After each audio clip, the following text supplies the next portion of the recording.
गुजरात में मैं मुख्यमंत्री था, सरदार वल्लभ भाई पटेल का विश्व का सबसे ऊंचा स्टैच्यू बनाने का मैंने संकल्प किया। एक किसान पुत्र थे, किसान की गोद में पले बड़े थे। महात्मा गांधी के साथ किसानों के लिए सर्वाधिक आंदोलन करने वाले नेता सरदार वल्लभ भाई पटेल थे। उनका दुनिया में सबसे ऊंचा स्टैच्यू। इस महान साम्राज्य के बारे में अगर एक और अपशब्द भी निकाला, बड़ी बड़ी प्रतिमाओं और ऊंचे ऊंचे सिंहासनों से महान साम्राज्य नहीं बनता राजमाता, एक विशाल हृदय से बनता है। लगता है वो यहाँ किसी के पास नहीं है। धिक्कार है।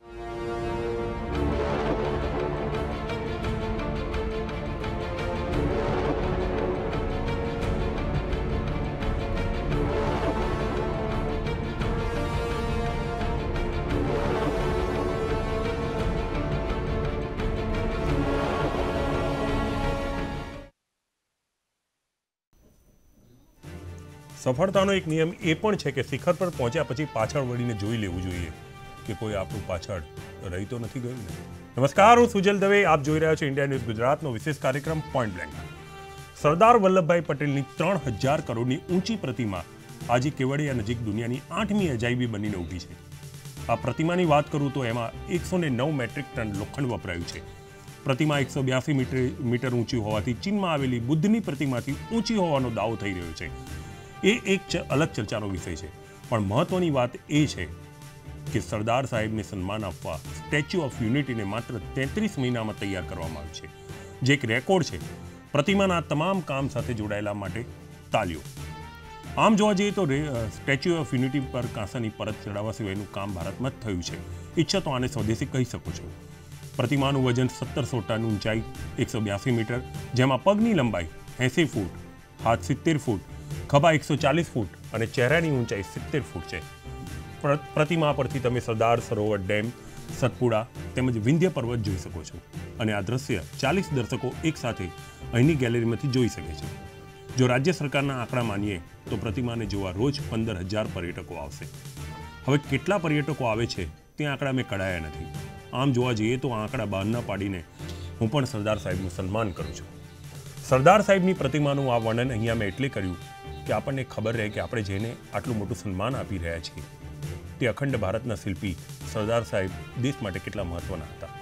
આ પ્રતિમાને બનાવવા માટે 2979 કરોડનો ખર્ચ થયો હોવાનું L&Tએ પોતાના સત્તાવાર નિવેદનમાં જણાવ્યું છે। હવે સિક્કાની બીજી બાજુ જણાવો। લોખંડી પુરુષ સરદાર સાહેબની પ્રતિમા પાછળ આટલું ખર્ચ થયું છે, જ્યાં સરદાર સાહેબનું જન્મસ્થળ એવા નડિયાદ ખાતે તેમના મકાનની હાલત ખૂબ જ જર્જરિત છે। નડિયાદના દેસાઈ બાગમાં આવેલા મકાનમાં સરદાર સાહેબનો જન્મ થયો હતો। જોકે હાલમાં આ મકાનની દેખરેખ રાખનાર કોઈ જ નથી। સરદાર સાહેબની પ્રતિમાની સુરક્ષા કરવા માટે કેવડિયામાં ચુસ્ત બંદોબસ્ત છે, પણ તેમના જન્મસ્થળની સુરક્ષા માટે કોઈ ચોકીદાર નથી। આજે પણ આ મકાનમાં સરદાર સાહેબના બાળપણની ચીજવસ્તુઓ પડી છે, જેને સાચવનાર કોઈ રહ્યું જ નથી। આપણે ઊંચી પ્રતિમા બનાવતી વખતે એ ભૂલી ગયા કે ઇતિહાસના આ વારસાને સાચવવાની જવાબદારી પણ આપણી જ છે। બની શકે મારી આ પ્રસ્તાવનાથી તમે સહેમત ના પણ થાઓ, પણ સરદાર સાહેબનું વ્યક્તિત્વ દેશ માટે શું હતું એ હું તમને થોડું બતાવીશ। સરદાર સાહેબનો જન્મ નડિયાદમાં થયો। કરમસદમાં તેમનું કર્મભૂમિ રહી અને બારડોલીથી અંગ્રેજો સામે લડતની તેમણે શરૂઆત કરી। 1917માં સરદાર સાહેબ અમદાવાદ શહેરના સ્વચ્છતા વિભાગના અધિકારી તરીકે ચૂંટાઈ આવ્યા હતા, જ્યાં બ્રિટિશ અધિકારી સાથે તેમને મતભેદો થયા હતા। સરદાર સાહેબને રાજકારણમાં બહુ રસ નહોતો। ભારતને આઝાદ કરાવવા માટે મવલકરે તેમને ગાંધીજી સાથે જોડવાની વાત કરી તો સરદાર સાહેબે મજાકમાં કહ્યું હતું કે ગાંધીજી પૂછશે કે ઘઉંમાંથી કાંકરા વીણતા આવડે છે કે નહીં અને એનાથી દેશને આઝાદી મળશે। જોકે ગાંધીજી જ્યારે ચંપારણીય વિસ્તારના શોષિત ખેડૂતો માટે બ્રિટિશ સામ્રાજ્યની અવમાન્યા કરતા થયા ત્યારે સરદાર સાહેબ ગાંધીજીથી પ્રભાવિત થયા હતા। વલ્લભભાઈએ સપ્ટેમ્બર 1917માં પોતાના ભાષણમાં અંગ્રેજો પાસેથી સ્વરાજની માંગણી કરી હતી। એક મહિના પછી તેઓ ગોધરામાં ગુજરાત રાજનૈતિક મહાસભામાં ગાંધીજીને મળ્યા। ત્યારબાદ ગુજરાતના સભાના સચિવ બન્યા, જે આગળ ચાલીને ઇન્ડિયન નેશનલ કોંગ્રેસ બની ગઈ। ભારત આઝાદ થયું ત્યારે ભારતમાં 600થી પણ વધારે રજવાડા અસ્તિત્વમાં હતા। અંગ્રેજોએ આ વખતે કૂટનીતિ અપનાવી આ તમામ રજવાડાઓને સ્વતંત્રતા આપી હતી। કે આ રજવાડા ઈચ્છે તો ભારત સાથે જોડાય, ઈચ્છે તો પાકિસ્તાન સાથે જોડાય અને ઈચ્છે તો સ્વતંત્ર રહે.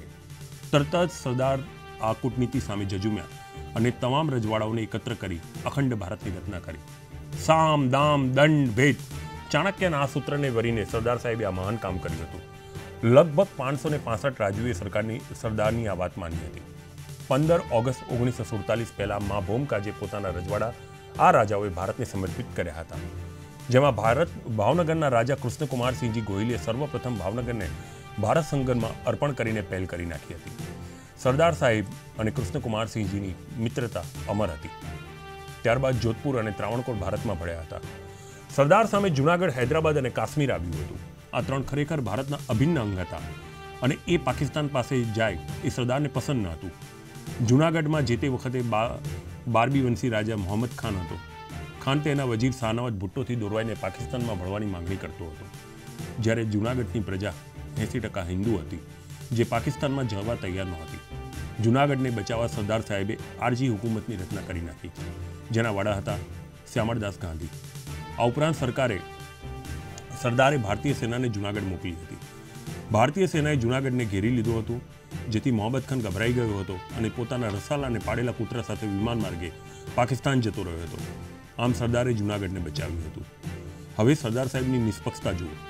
જૂનાગઢ હાથમાં આવી ગયું તેમ છતાં ત્યાં સરદાર સાહેબે પ્રજાનો મત લીધો, જેમાં 99.5% મત ભારતમાં ભળવામાં મળ્યા અને આખરે જૂનાગઢ ભારતમાં ભળ્યું. હૈદરાબાદના નિઝામ મીર ઓસમાન અલી ખાન પણ પાકિસ્તાનમાં ભળવા માંગતા હતા. હૈદરાબાદની જે તે વખતે 85% પ્રજા હિન્દુ હતી, એટલે નહેરુના વિરોધ વચ્ચે સરદારે ભારતીય સેનાને હૈદરાબાદ મોકલી ઓપરેશન પોલો હાથ ધર્યું હતું. અહીંયા મારે યાદ અપાવવું જરૂરી છે કે એ સમયે જ્યારે ભારતીય સેનાના વડા અંગ્રેજો હતા, જેમણે નહેરુને ધમકી આપી હતી કે જો હૈદરાબાદ પર આર્મી મોકલાશે તો અમે રાજીનામું આપી દઈશું. નહેરુ આ અંગ્રેજોને મનાવવા જાય તે પહેલાં સરદારે તેમને સાફ સંભળાવી દીધું હતું કે તમારે રાજીનામું આપવું હોય તો ખુશીથી આપો, બાકી હૈદરાબાદ પર લશ્કરી કાર્યવાહી થશે. તરત જ લશ્કરે ઓપરેશન પોલો હાથ ધર્યું. માર્ગમાં નિજામની રજાકર દળના કાર્યકરો આડા આવ્યા. સરદારે હજારો રજાકર દળના આતંકીઓને ઠાર મારીને હૈદરાબાદ કબજે કર્યું હતું. ભારત આઝાદ થતાં સરદારને પ્રથમ વડાપ્રધાન બનાવવાની માંગણી પણ ઉઠી હતી, જ્યારે ગાંધીજી નહેરુને પ્રધાનમંત્રી બનાવવા માંગતા હતા. સરદારે તરત જ પોતાની તબિયતનું કારણ આગળ ધરીને આ તક જવા દીધી. ગાંધીજીના મૃત્યુ બાદ સરદારને હૃદયરોગનો હુમલો થયો હતો, જેમાં તેઓ માંડ બચ્યા હતા. જે તે વખતે પટેલે એવું કારણ જણાવ્યું હતું કે ગાંધીજીના મૃત્યુથી હું દુઃખી થઈ ગયો છું એટલે આ હુમલો આવ્યો છે. જોકે વાસ્તવિકતા એ હતી કે જે તે વખતે પાકિસ્તાનમાં રહેલા હિન્દુઓ પ્રત્યે જો કોઈને સહાનુભૂતિ હતી તો એ હતા માત્ર સરદાર. તો આ જ કારણોસર કોંગ્રેસના નેતાઓ તેમને સાંપ્રદાયિક પણ કહેતા હતા. સરદારના અંતિમ દિવસોમાં સરદારને તેમના જ નેતાઓ દ્વારા માનસિક ત્રાસ આપવામાં આવ્યો હતો. તો ત્યારે થઈ જાય છે કે આઝાદીના દાયકાઓ પછી જ્યારે રાજીવ ગાંધીને ભારત રત્ન અપાયો ને, ત્યારબાદ સરદારને ભારત રત્ન અપાયો હતો. ચોખ્ખી વાત કરીએ તો ભારતના ભાગ્ય વિધાતાને કોંગ્રેસે રાજીવ ગાંધી કરતાં પણ ઉતરતી કક્ષાના ગણ્યા હતા. એ કહેવામાં અતિશયોક્તિ નથી કે સરદાર સાહેબ જેટલું સહન કોઈએ કર્યું નથી. અને આજે આઝાદીથી અત્યાર સુધી આપણે સરદાર સાહેબનો વારસો જાળવવામાં ઉદાસીન રહ્યા છીએ. મારી ચર્ચા આજે આ જ વિષય પર રહેશે. મારી સાથે ચર્ચામાં જોડાયેલા છે ભાજપના નેતા કિશનસિંહ સોલંકી, કોંગ્રેસના નેતા હેતલબેન પરીખ, વરિષ્ઠ પત્રકાર કિશોર અંજારિયા, ભાજપના ક્રાંતિકારી નેતા રેશમા પટેલ અને પાટીદાર અનામત આંદોલન સમિતિના ગીતા પટેલ. ચર્ચાની શરૂઆત કરું કિશનસિંહ, સૌથી પહેલાં તમને જ પૂછીશ, કેમ કે ભાજપે ત્યાં 3000 કરોડનો અંદાજે ખર્ચ કરીને વિશાળ પ્રતિમા બનાવી છે. સરદાર સાહેબને જો આ સન્માન આપ્યું છે એના માટે હું આપને અત્યારથી અભિનંદન આપું છું, પણ એવું નથી લાગતું કે આ ખર્ચ કર્યા પછી પણ એમના જન્મસ્થળની સાચવણી આપણે નથી કરી શક્યા? વાત એવી છે કે સરદાર સાહેબની પ્રતિભા સામે, એમની વિરાટ પ્રતિભા સામે, એમની વિરાટ સૂઝબૂઝની સામે, એમના વિરાટ વ્યક્તિત્વની સામે એની કિંમત પૈસા ક્યાં આંકડાઓમાં ના થઈ શકે. સરદાર સાહેબ એ આ રાષ્ટ્રનું એક જીવંત મૂર્તિમંત વિચારસરણી આ દેશના યુવાન લોકોમાં પ્રસરે. આ દેશની યુવા પેઢી સરદાર સાહેબના વિચારોથી જાગૃત થાય. અત્યાર સુધી આ દેશને આઝાદી પછીના ઇતિહાસમાં કોંગ્રેસે જે પાપ કર્યું હતું સરદાર સાહેબને અને ડૉક્ટર આંબેડકરને ભૂલાવવાનું, એમની કાર્યસિદ્ધિઓને બિરદાવવાનું, એમની કાર્યસિદ્ધિઓને યાદ રખાવાનું, એમની કાર્યસિદ્ધિઓ આ દેશની પ્રજા, યુવાનો વિદ્યાર્થીઓ સુધી પહોંચે, આ દેશનો નાગરિક જાગૃત થાય કે આ દેશના ઇતિહાસને, આ દેશની આઝાદીના ઇતિહાસમાં એમનો કેટલો ફાળો હતો. મેટર ઓફ ફેક્ટ એ પણ છે કે ગાંધીજી જ્યારે કોઈ કાર્યમાં કે કૃત્યમાં ક્યાંક એવું લાગતું હતું કે ગાંધીજી કદાચ આમાં કોઈ રોંગ એંગલ રહી રહ્યા છે, રોંગ વાત રહી રહ્યા છે, સરદાર પટેલ એક જ એવા વ્યક્તિ હતા જે ગાંધીજીનું ધ્યાન દોરી શકતા હતા. આપણી ચર્ચા આજે સરદાર સાહેબના નડિયાદના એમના પોતાના વતનની છે. ચોક્કસપણે જે પગલાં લેવા જોઈતા હતા, જે સાર સંભાળ લેવા જોઈતી હતી, નથી લેવાય, એગ્રીડ. અને એના માટે કોઈ એક્સક્યુઝ હું નહીં આપું, લેવાવી જ જોઈએ અને કોઈ પણ સંજોગોમાં લેવાવી જોઈએ. પણ આપણે એ વાતોથી પણ માહિતગાર થવું પડશે કે આ એ જ સરદાર સાહેબ છે જેમને ભારત રત્ન આપવામાં આપણને બહુ લાંબો સમય લાગ્યો. એ અટલ બિહારી વાજપેયી જ હતા જેમણે ચંદ્રશેખરજીને ભલામણ કરી હતી કે સરદાર સાહેબ સમહાવ ભારત રત્નથી વંચિત રહી ગયા છે. જોકે સરદાર સાહેબને ભારત રત્ન કે એવા કોઈ પણ રત્ન એવોર્ડની ક્યારેય જરૂર નહોતી પડી કે જ્યારે 563 રજવાડાઓનું એકત્રીકરણનું કામ જે સૂઝબૂછથી એમણે પાર પાડ્યું એ આ દેશનો નાગરિક ક્યારેય પણ ભૂલી જાય એ દિવસે આ દેશનું અસ્તિત્વ મટી જશે. એટલે સરદાર સાહેબની પ્રતિભાને શબ્દોમાં, આંકડાઓમાં કે બીજી કોઈ રીતે મૂલવવી, આઈ થિંક હું એ લાયક જ નથી કે સરદાર સાહેબના કોઈ પણ કાર્યને મૂલવી શકું. પણ એ ચોક્કસ કહીશ કે સરદાર સાહેબ જેવી અજોડ પ્રતિભાઓ સદીઓમાં ક્યારેક જન્મ લેતી હોય છે. એમને હંમેશા નતમસ્તકે એમના વિચારોને, એમના કાર્યને, એમની સાદગીને, એમના મેસેજને આપણે યાદ કરવા જોઈએ. અને સાથે સાથે સરદાર સાહેબને ભૂલાવવાનું, સરદાર સાહેબની એ યાદગારીઓને મિટાવવાનું, સરદાર સાહેબને બહુ લેટ ભારત રત્ન આપવાનું, સરદાર સાહેબની કાર્ય પદ્ધતિને આપણા યુવાન વિશાળ હૃદયોમાં સ્થાન જળવવા માટે એમને અભ્યાસક્રમમાં સ્થાન આપવાનું, એ કાર્ય જે અત્યાર સુધીની સરકારો નથી કરી શકી એને ભારતીય જનતા પાર્ટીએ છેલ્લા 4.5 વર્ષમાં અને ગુજરાતમાં છેલ્લા 23 વર્ષથી પોતાનાથી બનતા તમામ પ્રયત્નો, એ આંબેડકરજી હોય, એ સરદાર સાહેબ હોય, આપણે સ્ટેચ્યુ બનાવ્યું એની જ વાત છે. હું જન્મસ્થળની વાત નથી કરતો. આપનો વિષય જન્મસ્થળથી ચાલુ થયો છે એટલે જન્મસ્થળ વિશે મેં એક કહી દીધું છે કે અક્ષમ્ય છે, એ થવું જ ના જોઈએ. એ મારી પાર્ટીનો simple, I agreed on that. પણ સરદાર સાહેબને જે અન્યાય સતત થતો આવ્યો છે એ વાત પણ આપના માધ્યમથી દર્શકો સુધી પહોંચે એ એટલી જ જરૂરી છે. ના, મેં પહેલા જ કીધું છે કે ભારત રત્ન એવોર્ડ પણ રાજીવ ગાંધીને મળ્યો ને એ પછી સરદાર સાહેબને આપ્યો. અને એમને તો રાજીવ ગાંધી કરતા પણ ઉતરતી કક્ષાના કોંગ્રેસે ગણ્યા છે. હું અત્યારે મણિબેન, કરેક્ટ, જી, હેતલબેનની પ્રતિક્રિયા. અને મણિબેન, એક મિનિટ, અને મણિબેનને પણ, મણિબેનની ડાયરી હજી સુધી પ્રકાશિત થવા દીધી નથી. જી, મણિબેન જ્યારે સરદાર સાહેબનું મૃત્યુ થયું અને મણિબેન એ જે ખજાનચી તરીકેની જવાબદારી હતી અને એમની પાસે જે આપણો ટનાવેલા જે મણિબેન ત્યાં આપવા ગયા હતા દિલ્હી, અને એમણે જે અપમાન સહન કરવું પડ્યું હતું, આઈ થિંક આપણે રીડ કર્યો છે આખો એપિસોડ. પછીની વાતમાં વાતને લઈશ. ભાઈ 5 વર્ષ 4.5 વર્ષથી તો બેઠા છે, તો તાત્કાલિક એમને બોલાવી લીધા હોત. કોંગ્રેસને ખોટી રીતે બદનામ સરદાર સાહેબના કાર્યમાં કરવામાં આવે છે. કોંગ્રેસની વિરાસત છે. સરદાર વલ્લભભાઈ પટેલ સાહેબ કો, ગાંધીજી કો, જવાહરલાલ નહેરુ કો, લાલબાલ શાસ્ત્રીજી કો, અને સરદાર સાહેબને તો જે સન્માન કોંગ્રેસે આપ્યું છે, નહેરુજી ઊભા હોય અને સરદાર સાહેબ નીચે બેસતા હતા. એટલે વડાપ્રધાન પદ તમને તસવીરો કાઢો. આ તમે આપ આને શું કહો છો? સરદાર સાહેબ બેઠા હોય એટલે ખુરશી પર નહેરુ ઊભા હોય, સરદાર સાહેબ બેઠા હોય, નહેરુ એની બાજુમાં. આ શબ્દો તમારા હતા. સરદાર સાહેબને સન્માનથી ના, આ કોંગ્રેસની માનસિકતા દેખાય છે. ના, આ વસ્તુ જે ગુજરાતી તરીકે આ વસ્તુ નહીં સ્વીકારો. ખોટી રીતે અર્થ છો.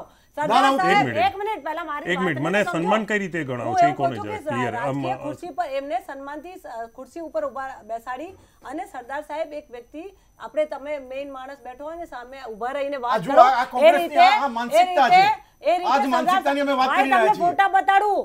સરદાર સાહેબને તમે સાબિત શું કરવા માંગો છો કે સરદાર નહેરુજી નીચે હતા? એ પટાવાળો ઉભો રહે ને એમ નહેરુજી ઉભા રહેતા હતા અને સરદાર સાહેબને સન્માનિત આ બતાડ્યું. અમને સમજણ ન પડી એટલે મેં ના, આપણે એવું કીધું કે સરદાર સાહેબ બેસતા હતા, નહેરુ સરદારને સન્માનથી બેસાડતા હતા અને પોતે તમને તસવીરો બતાડો. તમારી પાસે તો હશે રેકોર્ડમાં એવી તસવીરો બતાડો આ લોકોને, કારણ કે ઇતિહાસ એમને ભૂલાવાની કોશિશ કરી છે. મને યાદ છે મણિબેનને કેટલા દિવસ બેસાડી રાખ્યા બહાર. 5 વર્ષ 4.5 વર્ષથી છે ને નરેન્દ્રભાઈ ખુરશી લીધાની સાથે મણિબેનને બોલાવી લીધા. શું કર્યું મણિબેનને બોલાવી લેવા જોઈતા હતા. નરેન્દ્રભાઈએ કાશ્મીરનો એની શું હાલત થઈ છે આપ જોઈ શકો છો. હવે તમે બોલતા હતા ત્યારે હું ચૂપ રહી. ઓકે, ગો હેડ.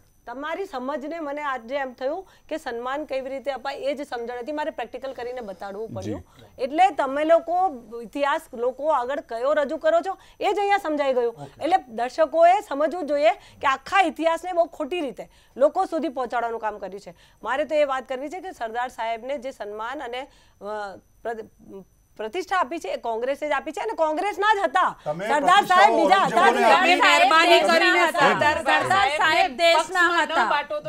સરદાર સાહેબ દેશના હતા. કિશોરભાઈ છે એક જ. ચલો બંને તમારો પક્ષ મૂકી દો. કિશોરભાઈ બહુ નાની વાત નહીં, હું એ જ કહીએ છું કે સરદાર સાહેબ દેશના હતા. રાષ્ટ્રની કિશોરભાઈ રાષ્ટ્રના હતા. રાષ્ટ્ર નામ કિશોરભાઈ, સરદાર સાહેબને સન્માન કોંગ્રેસે આપ્યું છે એવું કોંગ્રેસ કહી રહી છે અને ભાજપ એવું કહે છે કે સરદાર સાહેબની દુર્દશા કોંગ્રેસમાં હતી.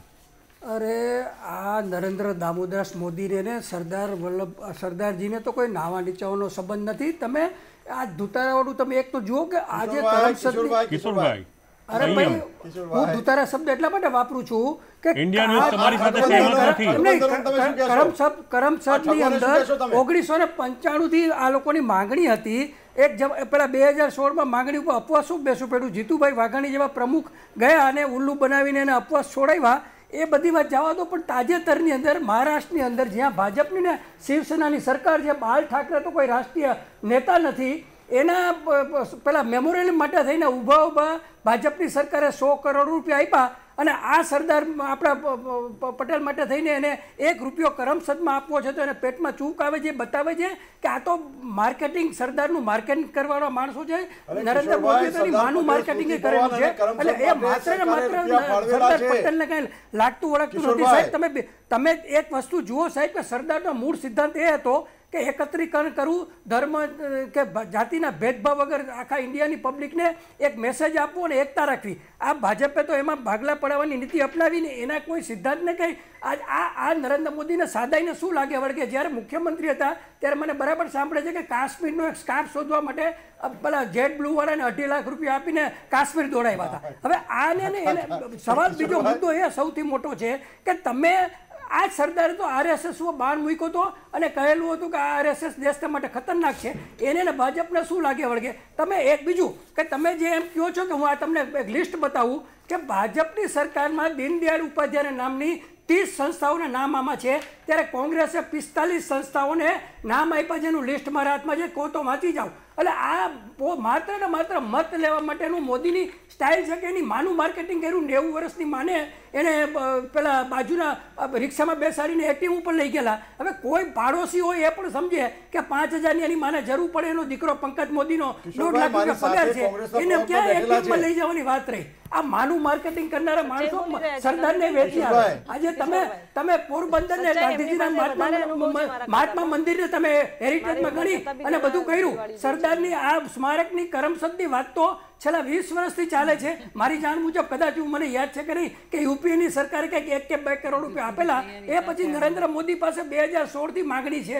જીતુ વાઘાણી ગયેલા, ઉલ્લુ બનાવ્યા કે ભાઈ તમને આપશું લોલીપોપ આપી અને એને અપવાસ ઉપરથી ઉઠાડી મૂક્યા. તમારે ભાજપ વાળાએ તો સરદારનું નામ બોલવાનો અધિકાર જ નથી. કેમ કે એને માર્કેટિંગ કરે છે. ચૂંટણી આવી, હવે સ્ટેચ્યુ સરદાર, તમે ગામડામાં સરદારો તો એર એમ્બ્યુલન્સની જરૂર છે ગામડે એની મોટી વાતો તમે 20 વર્ષથી કરો છો. એક પણ એર એમ્બ્યુલન્સ તમે ગામડાના દર્દીઓ માટે આપી નથી શક્યા. અને સરદાર તો ખાદીના કપડાં પહેરતા હતા, સાદાઈમાં માનતા હતા. આ મોદી તો રોજ 10 લાખના સૂટો બદલે. તો એને સરદારના સિદ્ધાંતોને કશું લાગતું વળગતું નથી.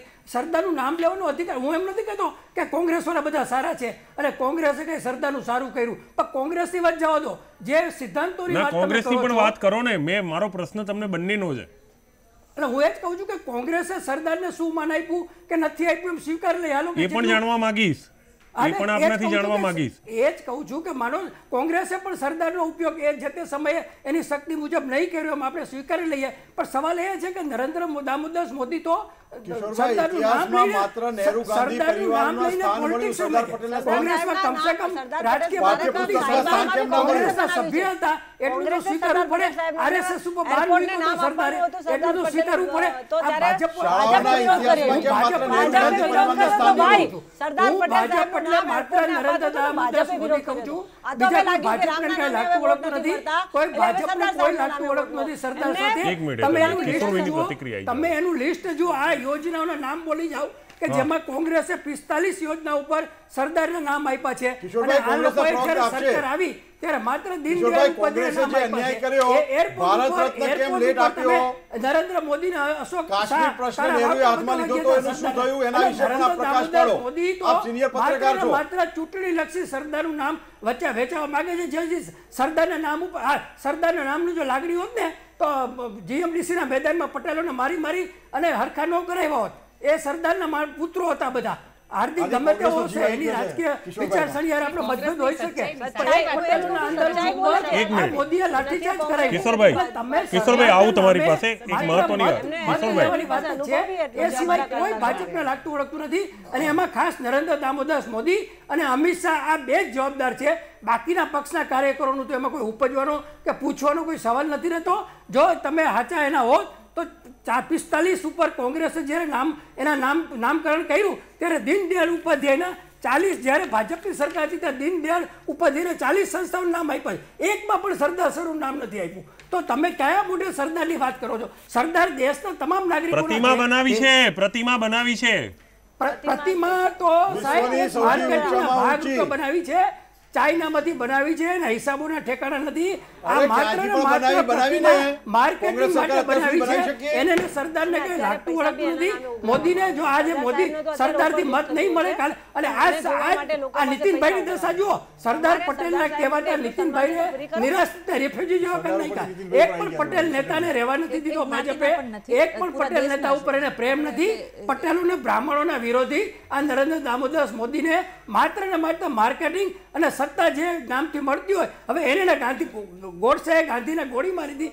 એ મહાત્મા ગાંધીનું મંદિર શું કામ બનાવ્યું કે હવે ઇન્ટરનેશનલ લેવલે મોદીને શાંતિનો પુરસ્કાર જોઈએ છે. બાકી એને ગાંધીને શું લાગ્યું? ગાંધીજી તો પોતળી પહેરી અને ગયા હતા પેલી ગોળમેજી પરિષદમાં. આ જેટલા વિદેશમાં ગયા ત્યાં રોજના 20-20 લાખના સૂટ, 10-10 લાખ, 5-5 લાખની ઘડિયાળો અને 2-2 લાખના ચશ્મા બદલાવેલા. એને ગાંધીજીના સિદ્ધાંતને શું લાગે વળગે?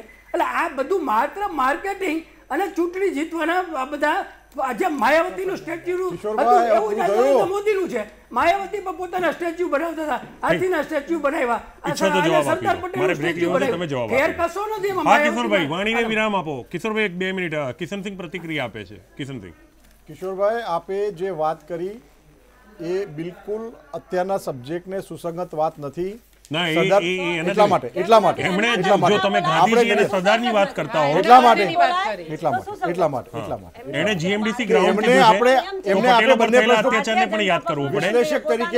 ગાંધીજીની પોતળી યાદ કરી છે, 10 લાખનો સૂટ પણ યાદ કરવો. વિશ્લેષક તરીકે 2 પ્રશ્નો પૂછ્યા હતા આપે. ભાજપ અને કોંગ્રેસે સરદાર પટેલને કેવી રીતે ભૂલ્યા? એમણે ભાજપની અગેન્સ્ટમાં જે પણ બોલાતું હતું બોલી ગયા. કોંગ્રેસે અત્યાર સુધી જે સરદાર સાહેબને અન્યાય કર્યો, દિલ્હીમાં જે ઔરંગઝેબના બાકી બધા જે મુસ્લિમ શાસકોના નામો આપ્યા, સરદાર પટેલનું નામ ક્યાંય જડતું નથી ત્યાં. આ વિશે પણ આપણે પ્રકાશ પાડ્યો. સરદાર પટેલને અહીંયા જ્યારે સરદાર સરોવર ડેમ નામ આપવાનું હતું, જ્યારે સ્ટેચ્યુ ઓફ યુનિટી બનવાની હતી, ત્યારે પણ જે વિરોધ કોંગ્રેસે કર્યો એનું પણ આપે થોડું કંઈ કીધું હોય. ચલો બ્રેક પછી કિશોરભાઈને કિશનસિંહની આ વાતને પણ ધ્યાનમાં રાખવાની છે. જવાબ આપું છું. જવાબ ચોક્કસ આપો. ગીતાબેન, હું તમારી પ્રતિક્રિયા લઈશ. જય સરદાર જય પાટીદાર અનામત આંદોલનમાં આ તો સૂત્રો રહ્યા છે. અનામત માગવા માટે જો પાટીદારો આંદોલન કરતા હોય તો જે પોતાને સરદારના પુત્રો ગણાવે છે, આ જન્મસ્થળ આટલું જર્જરિત છે, આ માંગ લઈને કેમ સરકાર સામે તમે નથી જતા? આ માંગ લઈને હાર્દિકભાઈ પણ એ ગામની અંદર જઈ ચૂક્યા છે, અને હમણાં મને બેને વાત કરી કે ત્યાં પ્રદેશ પ્રમુખ જીતુભાઈ વાઘાણી ગયા અને બધા ઉપવાસીઓને ઊભા કર્યા અને વચનો આપી અને પછી આવ્યા હતા, અને મને એવું લાગે છે કદાચ ભૂલી ગયા છે. આપણે રોકું છું. આઈ થિંક આપણે નડિયાદની વાત કરી છે, કરમસદની વાત નથી. નહીં, કરમસદની નહીં, નડિયાદની જ વાત કરી છે.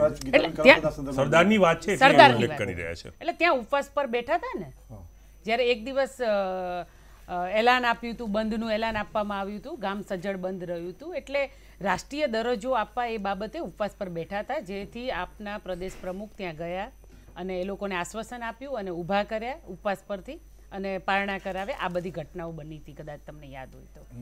તો વચનો આપ્યા હતા એટલે મને એવું લાગે છે કે ગુજરાત રાજ્યની અંદર માત્ર વચનો જ અપાય છે, માત્ર વાતો જ કરાય છે, આશ્વાસનો જ અપાય છે, કાંઈ જ કોન્ક્રીટ કામ થતું નથી. અમે તો અને હાર્દિકભાઈ પોતે પણ ત્યાં જઈ આવ્યા છે અને અમે પણ રજૂઆત કરી છે. ક્યાંક ને ક્યાંક અમે તો કહીએ છીએ સ્ટેચ્યુ ઓફ યુનિટી બહુ સારી વાત છે, અમારા માટે ગૌરવ લેવા જેવી વાત છે, બહુ સારી વાત છે. પણ તમે સ્ટેચ્યુ ઓફ યુનિટી બનાવી એ બહુ સારી વાત છે, પણ સાથે સાથે એમના ગામને જે આપણે રાષ્ટ્રીય દરજ્જો માટેની જે ઉપવાસ કરી રહ્યા છીએ તો એના માટે કેમ કંઈ વિચારતા નથી? એટલે આ ક્યાંક ને ક્યાંક નિષ્ફળતા સાબિત કરે છે. એ દરેક લોકોની હોય, દરેક લોકોની નિષ્ફળતા અહીંયા સાબિત થાય છે ખૂબ. અને એમાં કિશોરભાઈએ એક કહેવાય ને બહુ સારી છેક સુધીની આમ આખા ડીપમાં આપણને ઉતાર્યા અંદર છેક સુધી અને બહુ સારી વાતો કરી સરદાર વિશે. પણ હું માનું છું કે સરદારને એક પૂરતા સીમિત ન કરવા જોઈએ, કોઈ રાજકીય પાર્ટીમાં વહેંચવા ના જોઈએ. સરદાર બધાના છે ને સરદારે જે કામ કર્યા છે, જે યુવાનો માટે કામ કર્યા છે, પ્રેરણાદાયક છે. એમનામાંથી આપણે કંઈક શીખવાનું છે કે જ્ઞાતિવાદ બંધ કરી દો. શીખવાનું એ છે કે રાષ્ટ્રને એક કરો અને બધા સાથે મળીને રાષ્ટ્રનો વિકાસ કરો. સરદાર સાહેબે આ શીખવાડ્યું છે. પણ મને એવું લાગે છે કે જ્યારે ઇલેક્શનો આવતા હોય છે ત્યારે વાયદાઓ થતા હોય છે, પ્રતિમા બનાવી અને પ્રચારો કરવા પણ આવે છે. પણ હું માનું છું ત્યાં સુધી અમે તો એવું ઈચ્છતા હતા કે સ્ટેચ્યુ ઓફ યુનિટી ન બનાવો, તમે એવી યુનિવર્સિટી બનાવો જેથી કરીને યુવાનો ફ્રીમાં શિક્ષણ લઈ શકે. યુવાનોને બેરોજગાર છે તો એને રોજગાર માટે કંઈક નવી કહેવાય ને સ્કીમો ઊભી કરો. અમે એવું ઈચ્છીએ છીએ કે આખા રાષ્ટ્રનો વિકાસ થાય, રાજ્યનો વિકાસ થાય. આ સરદારને તમે એક સ્ટેચ્યુ ઓફ યુનિટીમાં બાંધી દીધા છે અને એમને બહુ સારી વાત કરી કે તમે એમના સંતાનોને જીએમડીસી ગ્રાઉન્ડની અંદર ધોકાવારી કરી હતી અને તમે આજે એમના નામે વોટ લેવા નીકળ્યા છો. અને એના કરતાં બી મારે કિસાનસિંહ હમણાં જ બોલ્યા, કિસાનસિંહ કે એક મારે એમને યાદ કરાવી દેવું છે, ગામડે ગામડે તમે લોઢું ઉઘરાવ્યું હતું, કદાચ સરદારની પ્રતિમા બનાવવા માટે થઈને ઉઘરાવ્યું. તમે એમ કીધું કે ક્યાંયથી પણ લાવ્યા હોય, બેને વાત કરી કે ભાઈ ચાઇનાથી મટીરિયલ આવ્યું છે તો તમે એમ કીધું ક્યાંથી પણ લાવ્યા હોય, બનાવી છે તો ખરી ને, પણ તો તમે ખેડૂતોનું લોઢું ઉઘરાવી ગયા છો ગામડે ગામડેથી. તો શા માટે આવી રીતે ગુજરાતની જનતાને મૂર્ખ બનાવવામાં આવે છે? શા માટે ઉલ્લુ બનાવવામાં આવે છે? 2017માં પણ તમે પાટીદાર સમાજ પ્રત્યે વાયદાઓ કર્યા છે, હજુ એક પણ વાયદાઓ પૂરા નથી કર્યા. અત્યારે સરદારની વાત કરી ગીતાબેન, અત્યારે સરદારની જ વાત કરી. હું એ જ મને જીએમડીસી ગ્રાઉન્ડનું યાદ આવ્યું એટલે મને એ વાત. હું પણ એ જ વાત પર આવ્યો છું કે આ જ વસ્તુ અગર ભાજપે ભૂલ કરી છે તો ત્યાં પાટીદાર નેતાઓ પણ ચૂક કરી ગયા છે. જેને આદર્શ માનો છો તમે, એના વારસાને જાળવવાની જવાબદારી તમારી હતી. 100% સાચી અને તમારે આ માંગણી લઈને સરકાર પાસે જવાનું હતું, નહીં કે આંદોલનની વાત. એમાં બધા નિષ્ફળ થયા છે. અને એની તમને એક બીજી પણ વાત કરી દઉં કે એમાં દરેક લોકો નિષ્ફળ છે, દરેક લોકો નિષ્ફળ છે. અને આ સરદાર સાહેબની આજે આપના માધ્યમથી જોઉં છું ને આ ઇન્ડિયા ન્યૂઝનો હું ખરેખર ખૂબ આભાર માનીશ કે સરદાર સાહેબ આટલું સરસ વર્ણન કરાવ્યું. આભાર બેન, તમારે માનવું હોય ને તો મારા સંવાદદાતા સિદ્ધાર્થ પંડ્યાનો માનજો કે જેણે સરદાર સાહેબની આ અપમાન થઈ રહ્યું છે ને, આ વારસો આપણે નથી જાળવી રહ્યા. એ સિદ્ધાર્થ પંડ્યાએ સ્ટોરી ત્યાં જઈને કરેલી છે. હું વ્યક્તિગત રીતે એને અભિનંદન આ શોમાં આપી રહ્યો છું કે એક પત્રકારનું જે કામ હોય એ જ કરી રહ્યું છે અને ઇન્ડિયા ન્યૂઝ આના માટે જ જાણીતું. 100% સાચી વાત છે. અભિનંદનને પાત્ર છે સિદ્ધાર્થભાઈને, અભિનંદનને પાત્ર છે. એક લોકો સામે આમ તો જોવા જઈએ તો દુઃખની વાત છે, લોકો સામે જે આ જર્જરિત બતાવવામાં આવે છે એ આપણને જોઈને અહીંયા હું પોતે અત્યારે જોઈ રહી છું તો મને પોતાને દુઃખ લાગે છે કે સરદાર સાહેબને જ્યારે આ એવોર્ડ આપવાની વાત થાય છે, ભારત રત્ન, એમના માટે બધા એવોર્ડ ને રત્ન બહુ નાની વસ્તુ છે. જો રજવાડાઓને એક અવાજે એક કરી શકતા હોય એમના માટે તો કોઈ પણ શબ્દ આજે નાના પડે છે. અને આજે ખૂબ દુઃખ થાય છે આ જોઈ રહી છે ત્યારે. પણ હું એવું માનું છું કે સરકાર કોઈ પણ હોય, સરદાર સાહેબની આ જર્જરિત હાલતમાં જે સરદાર રાજકારણી નતા. મારી પ્રસ્તાવનામાં પણ મેં કીધેલું છે કે ચૂંટાયા અને જ્યારે અંગ્રેજો સાથે એને મતભેદ થયા તો સરદારે રાજકારણમાંથી રાજીનામું આપી દીધું. હું રાજકારણી નથી. હા, એમને એ જ કહ્યું હતું કે હું રાજકારણી નથી, મારે રાષ્ટ્રનો વિકાસ કરવો છે, રાષ્ટ્રના યુવાનને મારે શિક્ષિત જોવો છે. એના માટે થઈને સરદાર સાહેબે કામ કર્યું છે. એમને કોઈ પાર્ટી રેશમાબેન અહીંયા છો એટલે એક અપેક્ષા બની જાય છે. રેશમાબેન, હવે તો આપણે પાટીદાર અનામત આંદોલન છોડી દીધું છે ને હવે તો પક્ષમાં પણ જતા રહ્યા છે, ભાજપમાં જ છો તમે. એટલે હું સીધો પ્રશ્ન પૂછીશ, આ તમારી પણ જવાબદારી નથી કે તમે ભાજપનું ધ્યાન દોરો કે આ જન્મસ્થળ છે એ જર્જરિત હાલતમાં છે, આ વારસાને આપણે જાળવવો જોઈએ? નહીં સુજલભાઈ, 100% સાચી વાત છે. આપના રિપોર્ટ્સ જોયા પછી મને પણ એવું થયું કે અમુક જગ્યાએ જ્યાં મહત્વ આપવાનું હોય ત્યાં ક્યાંક ને ક્યાંક અમારી પણ ચૂક થઈ જાય છે. પણ અહીંયા વાત આપણે સરદાર વલ્લભભાઈ પટેલના સન્માનની કરીએ છીએ ત્યારે મારે એટલું ચોક્કસ કહેવું છે કે સરદાર વલ્લભભાઈ પટેલ એ પૂરા દેશના રત્ન છે.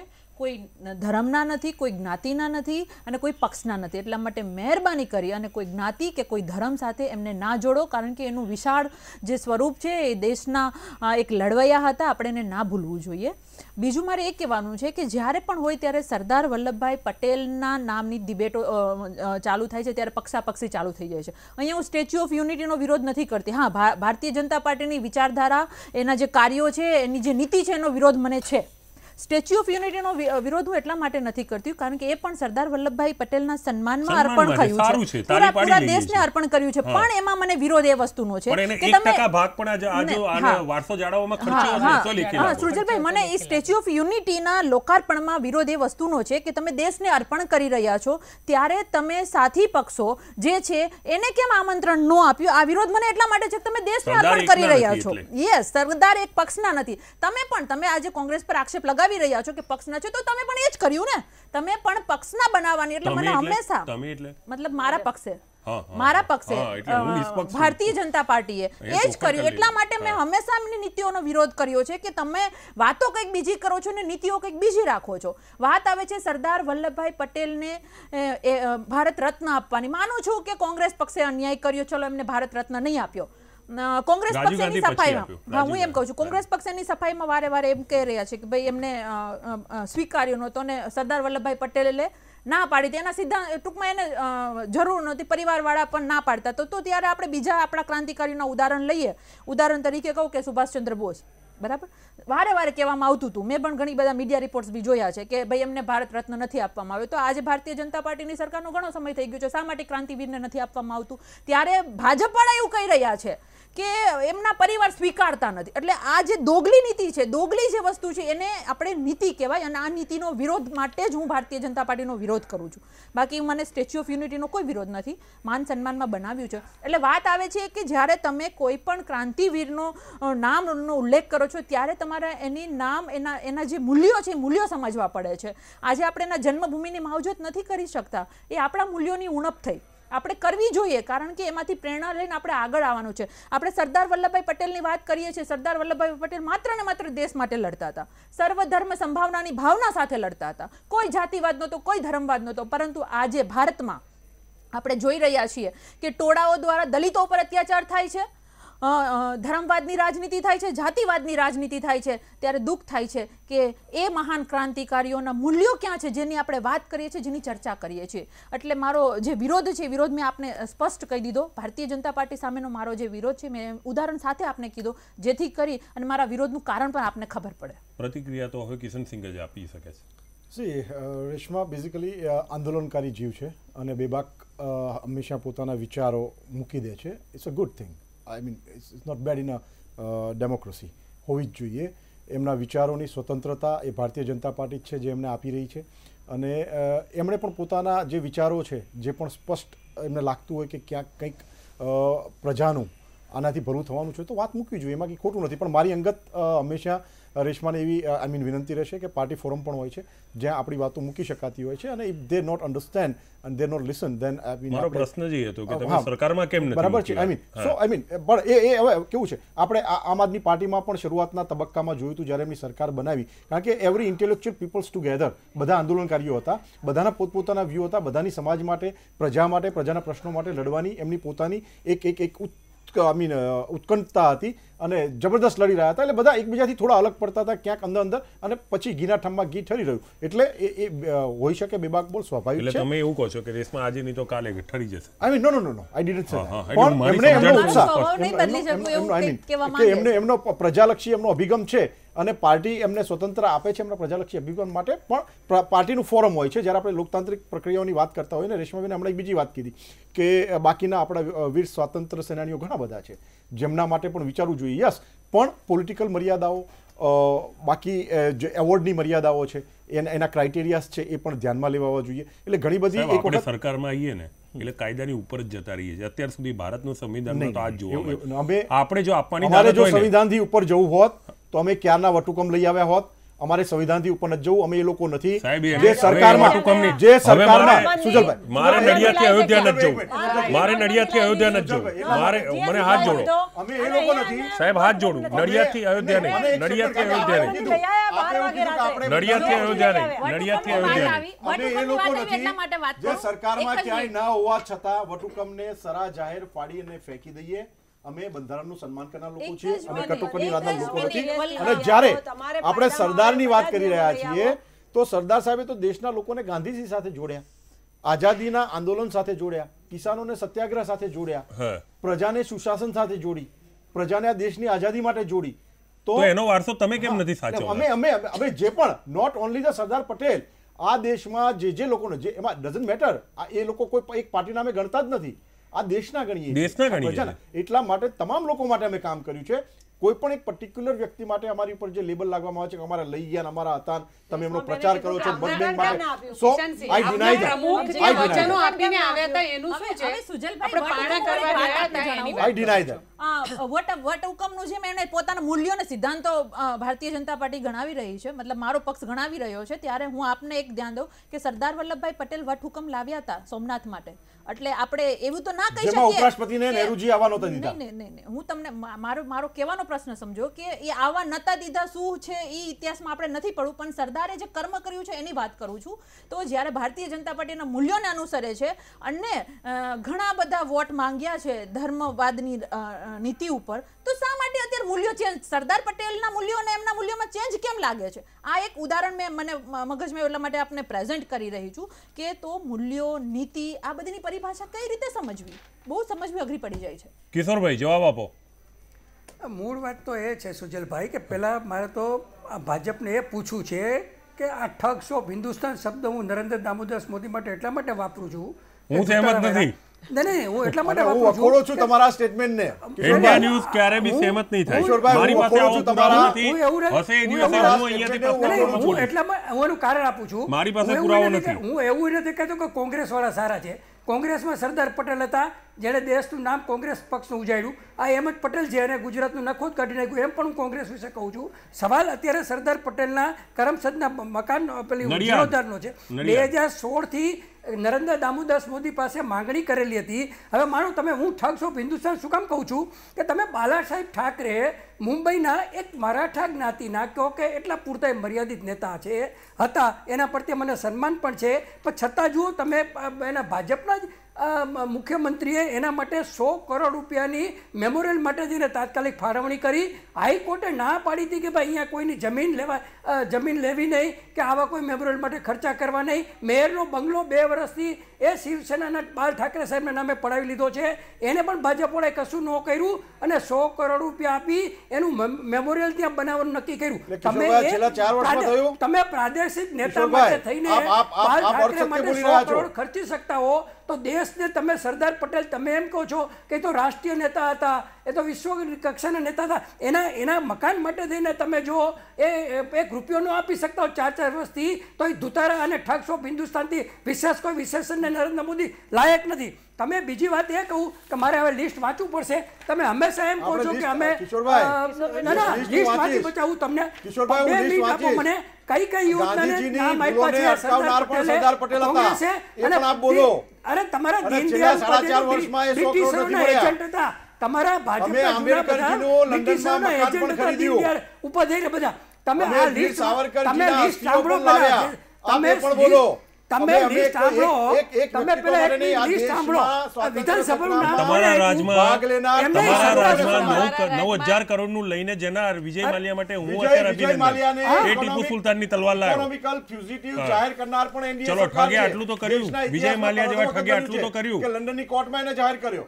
કિશોરભાઈ, પ્રશ્ન એ છે કે વિજય માલ્યા જેવો ઠગ જો ઇતિહાસનો વારસો જાળવવા માટે ટીપુ સુલતાનની તલવાર લાવતો હોય તો આપણે 3,000 કરોડ રૂપિયા જો મૂર્તિ પાછળ, પ્રતિમા પાછળ ખર્ચીએ તો જન્મ સ્થળને કેમ ના સાચવી શકીએ? એટલે એ જ કહું છું કે ઠગ્સ ઓફ હિન્દુસ્તાન પટેલોના નામે ધુતારા વેળા આની પોતાની માનું માર્કેટિંગ કરે જે રિક્ષામાં લઈને ફોટા પડાવીને એટીએમમાં ઉભા રહીને એની પાસે તમે શું આશા રાખી શકો?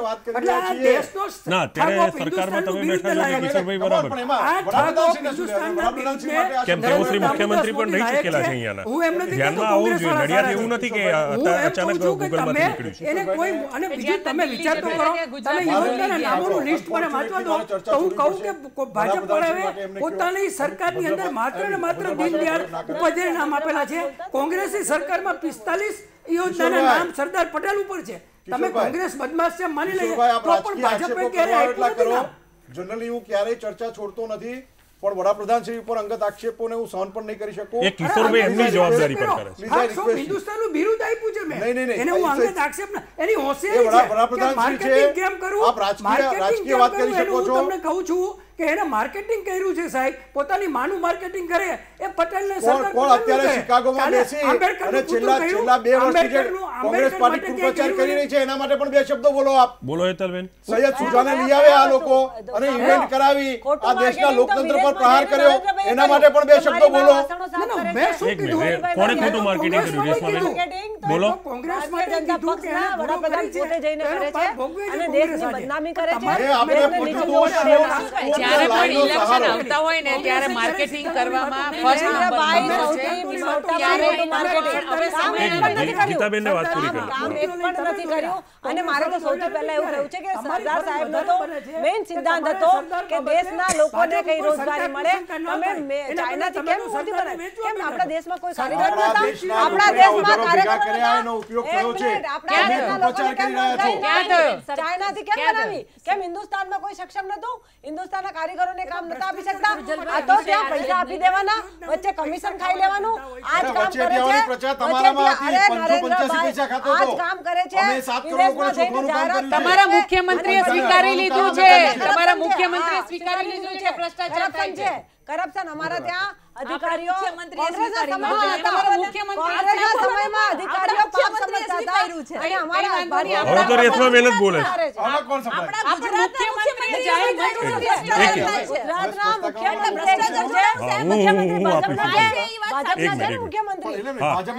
ચલો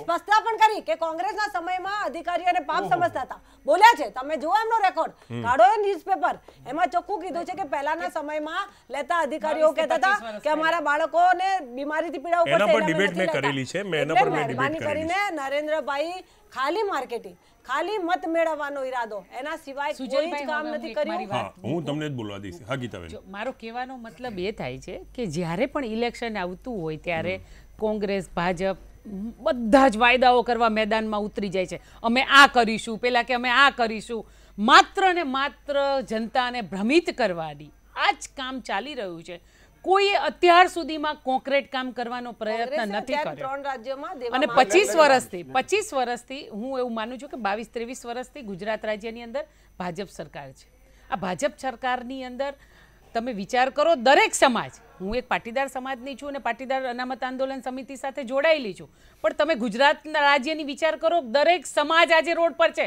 અને દરેક સમાજના યુવાનો આજે આંદોલન કરે છે શા માટે આંદોલન કરવા પડે છે શા માટે યુવાનોને રોડ પર આવવું પડે છે આ સ્થિતિમાં જવું પડશે ખેડૂતો શા માટે ખેડૂતો શા માટે રોડ પર આવે છે શા માટે એમની જમીનો બચાવવા રોડ પર આવવું પડે અરે હદ તો ત્યારે થાય છે કે ખેડૂતો પોતાના હકની વાત લઈને રોડ પર આવે છે તો તમે મારો છો તમે મને એક આપના જ માધ્યમથી જોવા મળ્યું હતું એક મહિલાઓને 9 દિવસ જેલની અંદર રાખી કોઈના હાથમાં પાટા છે કોઈના પગમાં અરે હદ કહેવાય હવે તો હદ કહેવાય મહુવાની હાલત તમે મહિલાઓ પર પણ અત્યાચાર નથી મૂકતા પણ હું એવું માનું છું કે પાર્ટીએ રાજકારણ કરવું પડે પણ રાજનીતિ હું એ જ કહું પણ હું બધી જ વાત યાદ કરું છું બંને પાર્ટીને કહું છું એક પાર્ટીને નથી કહેતી હું યાદ એ કરાવવા માંગુ છું કે તમે જ્યારે ઇલેક્શન આવે ત્યારે ખોખલા વચનો શા માટે આપો છો તમારાથી થાય એ વાત કરો ને શા માટે પ્રજાને ભ્રમિત કરો છો તમારાથી થતું હોય એ કરો મહેરબાની કરીને ઇલેક્શનના ટાઈમે તમે જે વાયદાઓ કરો છો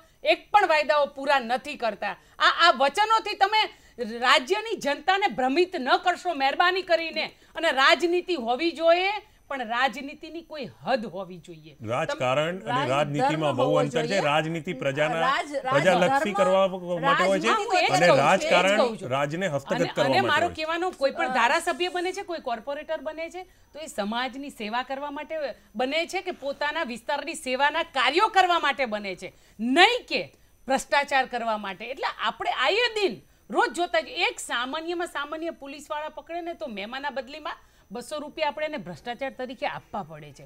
કાર પાર્કિંગની સમસ્યા, અઢળક સમસ્યાઓ છે રાજ્યની અંદર. તમે કેટલી સમસ્યામાં ભ્રષ્ટાચાર તમે ઓછો કરી શકશો, પણ ક્યાંક ને ક્યાંક મને એવું લાગે છે.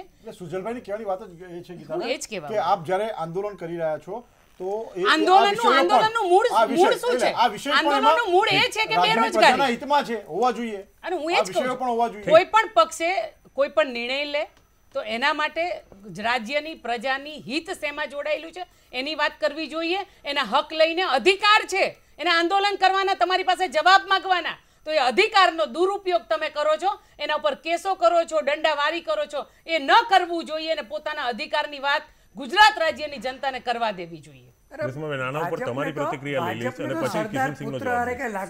કેશુભાઈ પટેલ 132 સીટ લાવતા હતા એને બે ખરાબ રીતે કાઢી મૂક્યા. આનંદીબેન પટેલ મહિલા પટેલ તરીકે લાવ્યા, સરદાર પુત્રી તરીકે એને બેફામ ખરાબ રીતે કાઢ્યા.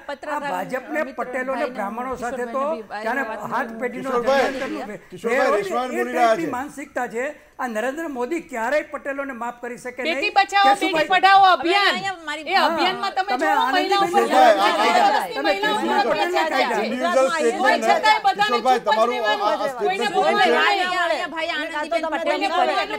પર રેશમાબેનની પ્રતિક્રિયા લઈ લઉં છું. કિશોરભાઈ ધ્યાનથી સાંભળજો. આ વાત જોડે તો સહેમત છું કે ભારતીય જનતા પાર્ટી આનંદીબેન પટેલ એક મહિલા નેતૃત્વ કરતા હતા. ભલે અમે લોકો એમની સામે હતા, માનીએ છીએ કે અમે લોકો એમની સામે હતા, પરંતુ રાજીનામું સ્વીકારવું ના સ્વીકારવું તો પાર્ટી લાઈન નક્કી કરે ને. તો શા માટે ભાઈ સ્વીકાર્યું તમે?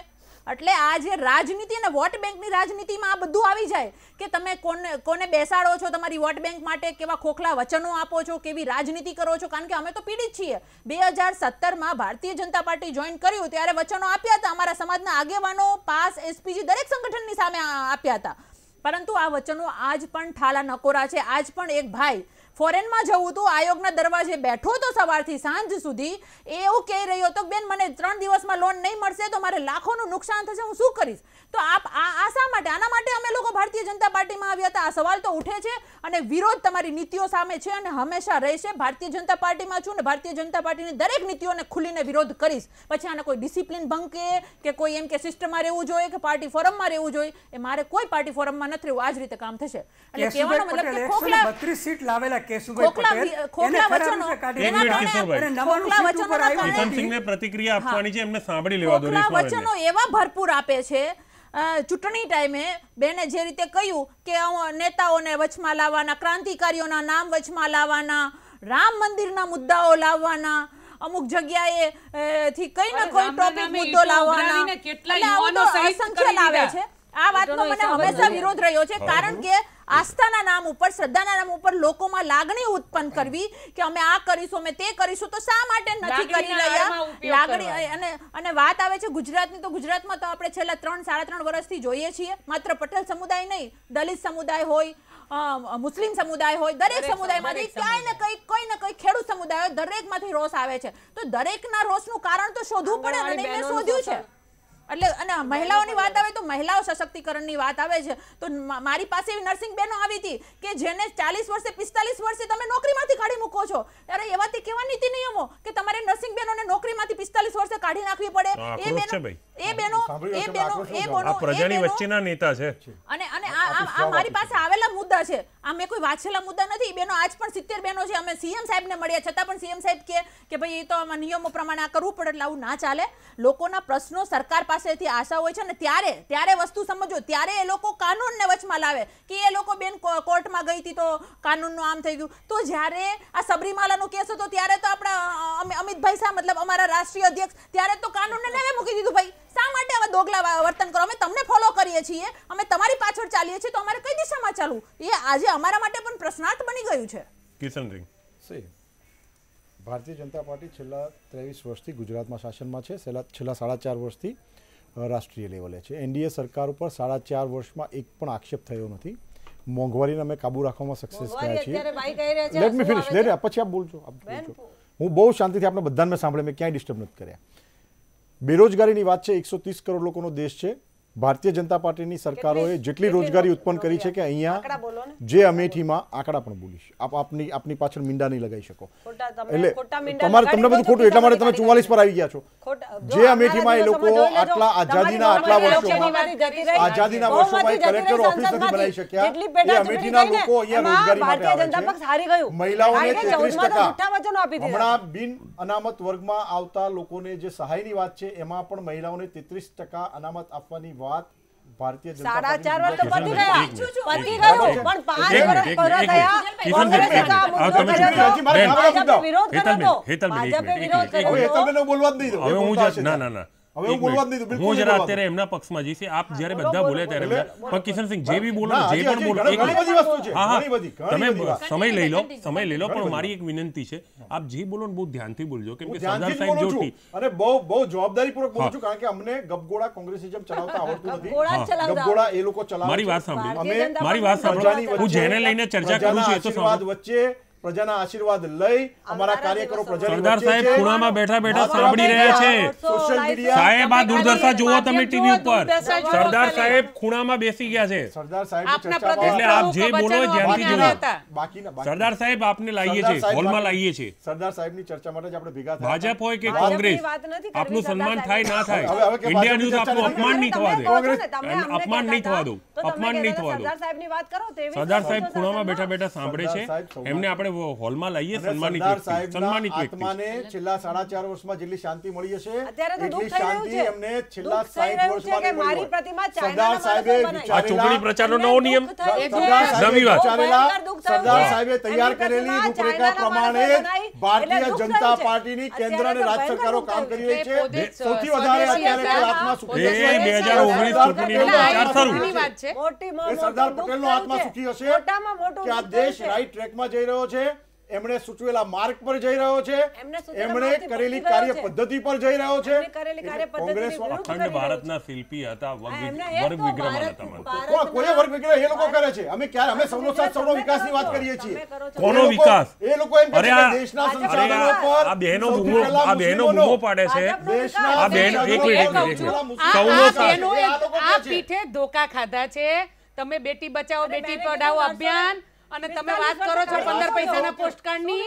એટલે આ બધા વિકાસો તમે ગુજરાત રાજ્યની મહિલાઓનું માન સન્માન નથી જાળવી શકતા અને તમે કઈ વાતો કરો છો 33%ની. સાંભળો બેન, તમે મહિલાઓનું તમે માન સન્માન નથી જાળવી. મારી પાર્ટીને તમે મા બેટી ગાળો આપી છે સમાજને. મહિલા મંત્રીઓ અમે એનાથી સન્માન નથી થતું. વડાપ્રધાન કિશનસિંહ, સન્માન કોને કહેવાય? ગુજરાતની તમામ મહિલાઓ આગળ લાવ્યા છે. તમે તો મુખ્યમંત્રી હતા.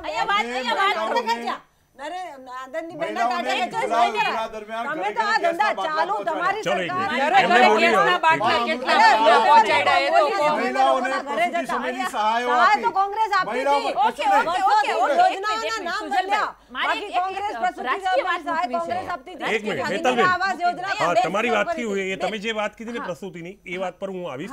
એક રાજકીય વાત મૂકી દઉં. વાત આવે છે જ્યારે અનામતોની વાત આવે, મહિલા અનામત 33% 50% આ આપ્યું તે આપ્યું, ત્યારે મારે કેવું છે આજે મોકો મળ્યો છે અને મેં ઘણી બધી વાર કીધેલું છે કે તો પછી તમે લોકસભા અને રાજ્યસભામાં કરો ને ભાઈ 33% મહિલા અનામત, 50% મહિલા અનામત કરો, 50% વોટ બેંકની ભાગીદારી છે મહિલાઓ. શા માટે નથી કરતા? એટલે માત્ર મારો પ્રશ્ન વ્યાજબી છે. હું તો એમ કહું છું 50% ભાગીદારી આપવી જોઈએ. શા માટે નથી આપતા? અને એમાં બંને પાર્ટી આવી જાય, એમાં બંને પાર્ટી એવું કરે છે. પરંતુ અત્યારે સત્તાધારી પક્ષ પાસે ભાજપે વિરોધ કર્યો હતો. ભાજપે અત્યારે એવું કર્યું કે કમ્પલસરી મહિલાઓનું સારું કર્યું. 3 તલાકમાં આજ કોંગ્રેસ. અરે ભાઈ, કોંગ્રેસ શાબાનો કેસમાં એમણે આખો ચુકાદો ફેરવ્યો. 3 તલાકના નિયમો જો નિયમો સુધારવા માટે કહ્યું કે જો પેલો જેલમાં જશે તો રાજકીય ભાગીદારીની વાત કરો ને, બીજા મુદ્દા પર નહીં જાઓ. રાજકીય ભાગીદારીમાં કોણે કોકડું ગુચવાયું એ કયો? ખોટી છે એનો વિરોધ કરે છે. નહીં, રાજકીય ભાગીદારીમાં કોકડું ક્યાં ગુચવાનું એ કહો.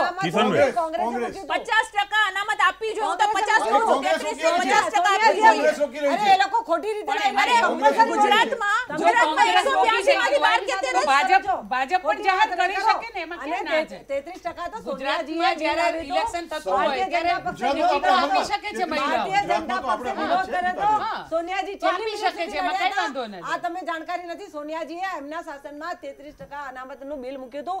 ભારતીય જનતા પક્ષે વિરોધ અરે છે રેકોર્ડ કાઢો ભાઈ.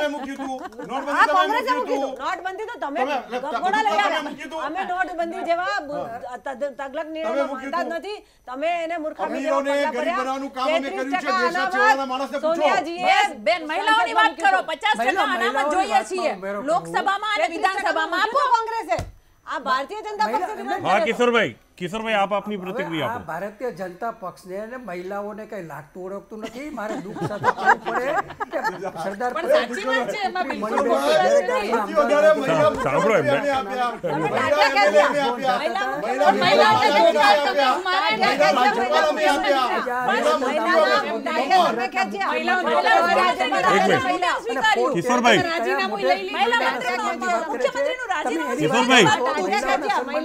ભાજપની અંદર હજારો કિશોરભાઈ વિરામ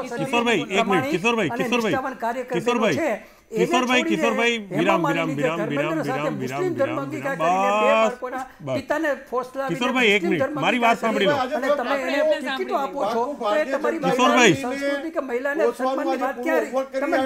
મારી વાત સાંભળો કિશોરભાઈને મારી વાત સંભળાવો. કિશોરભાઈને મારી વાત સંભળાવો. કિશોરભાઈ એક મિનિટ મારીને વિરામ આપો. કિશોરભાઈ મારી વાત સાંભળો. એક પત્રકાર તરીકે એક વાત મૂકું છું. ખબર જ નથી.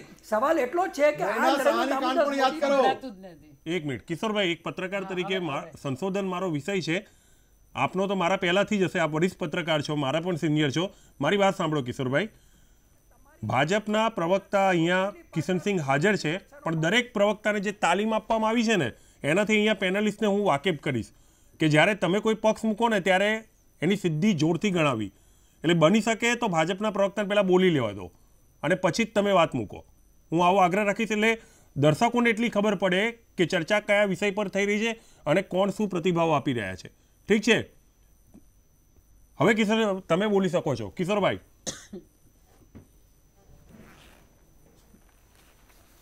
હલો. હા હવે તમે બોલો.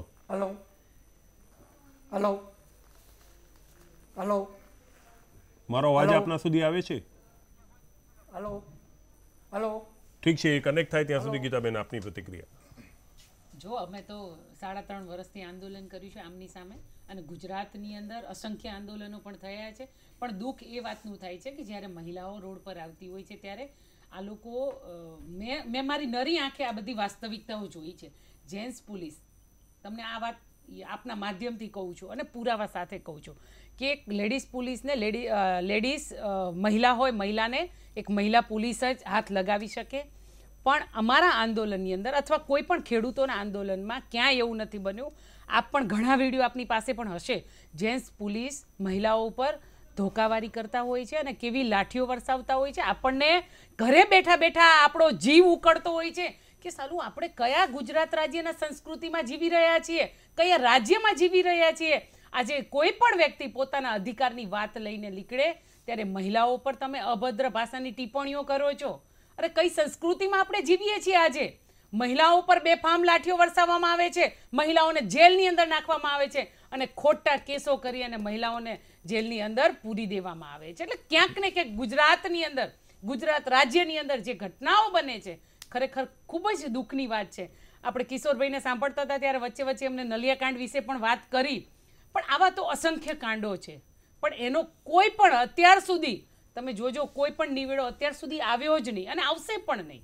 કેટલાક અંદર કહેવાય ને મર્ડરો થઈ જશે કારણ કે બધા અંદરથી રહસ્યો ખુલવાના હોય અને કેટલાક નેતાઓના નામ પણ આવવાના હોય. એટલે ક્યાંક ને ક્યાંક મને એવું લાગે છે કે ગુજરાત રાજ્યની અંદર કહેવાય ને મહિલાઓની હિસ્સેદારી છે, તો એની અંદર મહિલાઓને પણ 50% અનામત આપવામાં આવે, જેથી કરી અરે મહિલાઓ પણ સક્ષમ છે, મહિલાઓ પણ મજબૂત છે. કોંગ્રેસ ભાજપ બંને પાર્ટીને આ કરવું જોઈએ, બંને પાર્ટીને કરવું જોઈએ.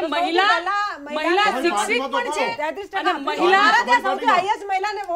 મહિલા તાકાતવર પણ છે અને મહિલા એક સારું ઘર પણ ચલાવી શકે છે. તમે જુઓ મહિલાઓની વાત કરું, તમે મહિલા તમને ખૂબ સરસ ઉદાહરણ આપી દઉં. હું છે ને બેન મારી વાત દિલ્હીના અધ્યક્ષ બનાવ્યા. હું એક ખૂબ સરસ નાની વાત કરી દઉં કે જે ગામની અંદર તમે બે સરપંચનો કમ્પેરિઝન કરજો. જે ગામની સરપંચ મહિલા હશે ને એનો વિકાસ જોજો અને જે ગામનો સરપંચ જેન્ટ્સ હોય એનો વિકાસ જોજો. એક મહિલા ખૂબ સારી રીતે જાણી શકે છે કે ગામનો વિકાસ કેવી રીતે કરવો જોઈએ. તાલુકા, જિલ્લા, રાજ્ય, તમે મહિલાઓને અધિકાર આપો, મહિલાઓને હકની વાત કરવા દો. ખૂબ સારી વાત છે અને હોવો પણ જોઈએ. ક્યાંક ને ક્યાંક હું માનું છું કે મહિલાઓનું માન સન્માન જળવાય એ પણ ખૂબ જરૂરી છે. સૌથી મહત્વની વાત. હા, હવે કિશનસિંહ તમારી પ્રતિક્રિયા. રેશમા હોય, ગીતાબેન હોય, રેણુકાબેન હોય, આઈ મીન તમામ લોકો જે પણ આંદોલનકારીઓ છે, આ તો કોંગ્રેસના પ્રવક્તા છે પણ બાકીના તમામ આંદોલનકારીઓ અનફોર્ચ્યુનેટ મહિલાઓ છે, ગૌરવની વાત છે. એમના મુદ્દાઓ પ્રજાલક્ષી છે પણ એક અનફોર્ચ્યુનેટ મારે વાત કરવી પડશે, કદાચ આપને બંનેને નહીં ગમે અને આઈ હોપ આપના દીર્ઘકાલીન રાજકીય ભવિષ્યમાં આપ જે અત્યારે ચર્ચામાં લાવી રહ્યા છો એ જ વાતોને પ્રાધાન્ય આપો. કારણ કે આપણે એ પણ જોયું છે જ્યારે આમ આદમી પાર્ટી આંદોલન કરતી હતી ત્યારે ગામભરના લોકો, એમાં ભાજપ પણ આવી ગયું, તમામ આવી ગયા, કોંગ્રેસ પણ આવી ગયું, તમામ લોકો વિશે આક્ષેપો કર્યા હતા. તમામ પ્રશ્નો જે આપણે અત્યારે ચર્ચીએ છીએ એ તમામ પ્રશ્નો લઈ લીધા હતા અને આજે દેશની સૌથી મોટામાં મોટી કરપ્ટ પાર્ટી હોય તો આમ આદમી પાર્ટી છે. ઓફિશિયલી કહું છું, આઈ બ્લેમ ધેમ. ઓલરાઈટ, મોટામાં મોટી કરપ્ટ પાર્ટી એ છે. એના તમામ નેતાઓ જે અન્ના હજારેનું આંદોલન ચાલતું હતું, જે આક્ષેપો દરેક રાજકીય પાર્ટીઓ પર થયા હતા, તમામ વસ્તુઓ ભૂલી ગયા છે.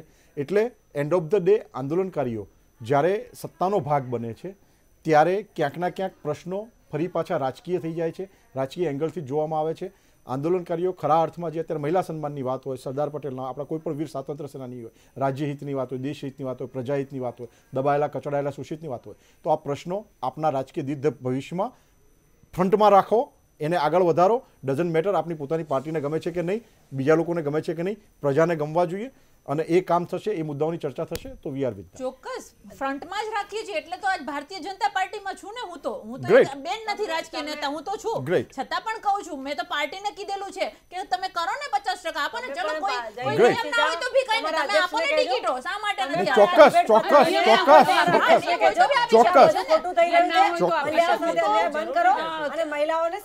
મહિલાઓ સાથે ના આપની વાતને હેતલબેન અહીંયા તમારી વાત જોડે સહેમત નહીં થાવ કે કોંગ્રેસ એ જ કરે છે. કોંગ્રેસ કઈ મહિલાઓને ટિકિટ આપે છે? મહિલાઓને ટિકિટ આપે છે. સૌથી ઓછા પ્રમાણમાં મળે છે. આ વાત જ્યારે તમે નહીં સ્વીકારી શકો તો મહિલાઓનો ઉદ્ધાર નહીં થશે. ત્યાં સૌથી વધારે મહિલાઓને અન્યાય નથી થતો, મહિલાને વધારે સન્માન રાજીવજીએ 33% અનામત રાજીવજી લાયા. અહીંયા સુજલભાઈ આજ વાંધો છે કે જ્યારે મહિલાઓ રાજકીય પ્લેટફોર્મ પર બેસે છે ત્યારે પોતાના હક માટે લડાઈ ભૂલી જાય છે. વાત આ થાય છે, ભૂલી જાય છે. બોલવું પડશે કે અમને પણ અમારો અધિકાર જોઈએ છે, અમે વોટ માંગવા માટે ડેલીએ જાય એના પૂરતા સીમિત નથી, અમે પણ શાસન કરી શકીએ છીએ. આ વસ્તુ આપણે બોલવી પડશે કે જો મહિલા સક્ષમ કહેવાનો મતલબ કે મહિલાઓને તમે માત્ર 2-4 ઉદાહરણો આપી દો છો કે ભાઈ પેલા મહિલાઓને ત્યાં બેસાડે એવું નહીં. સરદાર વલ્લભભાઈ પટેલના મૂલ્યોની વાત કરીએ છીએ તો દરેક મૂલ્યો તમે કરો ને.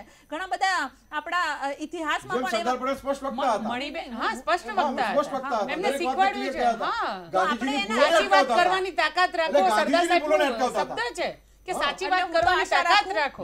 હું તો આશા રાખું કે આગામી દિવસોમાં મહિલાઓને પણ ભાગીદારી મળે. ખોખારીને કે હવે મારા ત્યાં રાહુલજી ચોખ્ખું કીધું છે અત્યારે. રાહુલજી વાત વચ્ચે ના લાવો. રાહુલજી અમારા અધ્યક્ષ છે, તમારા અધ્યક્ષને પૂછો તમે. રાહુલજી તમે વાત કરો, તમે કહેશો વડાપ્રધાન અમારા સરકારના બનશે તો 33% અનામત ઓન ધી સ્પોટ લોકસભામાં આવશે એવું ખાતરી. આ એ જ રાહુલજી છે અને અત્યારે અમારા અધ્યક્ષ માટે બોલ્યા હતા કે મહિલાનો સહારો લીધો. હવે પોતે એમના બેનને લઈને આવ્યા છે, એમણે કોનો સહારો લીધો? અરે બેન, અમને તો ગૌરવ છે દરેક મહિલાનો સહારો લીધો. અધિકાર છે રાજકારણમાં આવવાનો. અમે નાજાયજ વાત નથી કરતા. આરએસએસ માં તમે એક મારો પણ મુદ્દો ના મહિલા સમજ્યા. જ્યારે સીતારામનજીએ સ્ટેટમેન્ટ આપ્યું મહિલા છે. ખૂબ સારી વાત છે મહિલા તરીકે રાજકારણમાં આવતા હોય. અમે સન્માનીએ છીએ એમને. બિલકુલ. અને એમને અધિકાર છે એમને એટલે તમે રાજકારણમાં સ્વીકાર્યું કે રાહુલ ગાંધી નિષ્ફળ છે. સરસ વાત છે. રાહુલજીએ તો 5 રાજ્યોમાં બતાડી દીધું સરસ છે. ભાજપને એક જ વર્ષના અધ્યક્ષતામાં 28 5 ઇલેક્શનો હાર્યા પછી. રાજ્યોમાં એક અધ્યક્ષ બન્યા ને એક જ 28 વર્ષ ઇલેક્શનો હાર્યા પછી. રાહુલજીને એક જ વર્ષ હજી અધ્યક્ષ પણ એમણે કેવું પડે કેમેરાની સામે કે શું બોલવાનું છે. તમને એવું લાગે છે પ્રજા શેમાં પીસાય છે? પ્રજા આમાં પીસાય. 5 રાજ્યોમાં પ્રજા આમાં પીસાય છે. તમે આ કર્યું, પેલા અમને આ કર્યું, અમને આ કર્યું. આમાં જ પીસાય. જીત્યા, હાર્યા, જીત્યા. આવનારા કોને લોકસભામાં શું જોજો, કામ કર્યું? ગુજરાતમાં તમે માંડ કામ શું બચ્યા. કર્યું? 150 સીટો લાવીશું, 99 માં અટકી ગયા. 80 સીટો કોંગ્રેસની આવી છે. ભાઈ આ અભિમાનમાં નહીં રહેતા. આવનારા 19 માં પણ આજ તમારું અભિમાન તૂટવાનું છે. રાહુલજીને 5 રાજ્યોમાં પ્રજાએ સ્વીકાર્યા છે અને ભાજપને શૂન્ય કર્યું છે. બહુ મોટી પાર્ટી. અત્યારે નરેન્દ્રભાઈના ચહેરા પર ડર દેખાય છે. પ્રિયંકાજી આવ્યા, એમનામાં હતાશા દેખાય એટલે ખોટી વાતો કરી. ભારતીય જનતા પક્ષ ચોકીદાર ચોર છે. ચોકીદાર ચોર છે. એ આખો આજનો નાનામાં નાનો બાળક બોલી રહ્યો છે.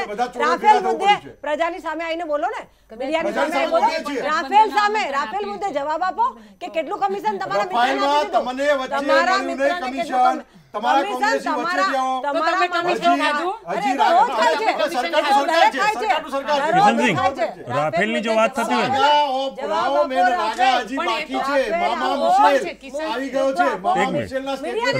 રાફેલની તમારી જ વાત મૂકું છું. કિશનસિંહ અત્યારે રાફેલનું બોલે છે ને, એક મિનિટ રેશમાબેન, એક જ મિનિટ રેશમાબેન. રાફેલની જો આજ મૌન વડાપ્રધાન પેલા મારી વાત તમારી આ મોડસ ઓપરેન્ડી કઈ છે?